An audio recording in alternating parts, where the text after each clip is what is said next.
પાકિસ્તાનની જેલોમાં વર્ષોથી કેદ ભારતીય માછીમારોની મુક્તિ માટે ફરી માંગ થઈ છે, જેમાં પોરબંદરના એક આગેવાને આંતરરાષ્ટ્રીય સ્તરે રજૂઆત કરી છે. મુંબઈ સ્થિત આંતરરાષ્ટ્રીય માનવ અધિકાર આયોગને પત્ર પાઠવી બંને દેશોના માછીમારોને માનવતાના ધોરણે મુક્ત કરવાની અપીલ કરવામાં આવી છે.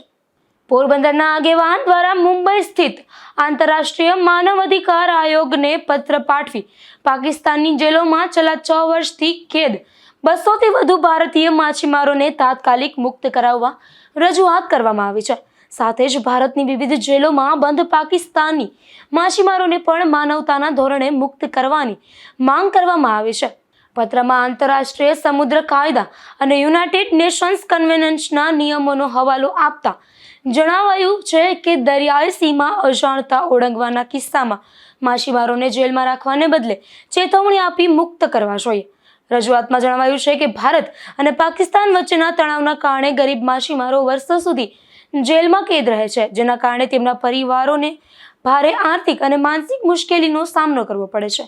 પત્રમાં આંતરરાષ્ટ્રીય સ્તરે મધ્યસ્થતા કરીને બંને દેશોના કેદ માછીમારોને વહેલી તકે વતન પરત કરવા માનવતાવાદી પગલાં ભરવાની અપીલ કરવામાં આવી છે. હાલ પાકિસ્તાનની જેલોમાં 200થી વધુ ભારતીય માછીમારો કેદ હોવાનું, જ્યારે ગુજરાતની વિવિધ જેલોમાં અંદાજે 50થી 60 પાકિસ્તાની માછીમારો બંધ હોવાનું પણ રજૂઆતમાં જણાવાયું છે. નિપુલ પોપટ સાથે અશોક થાનકી, ગુજરાત ન્યૂઝ, પોરબંદર.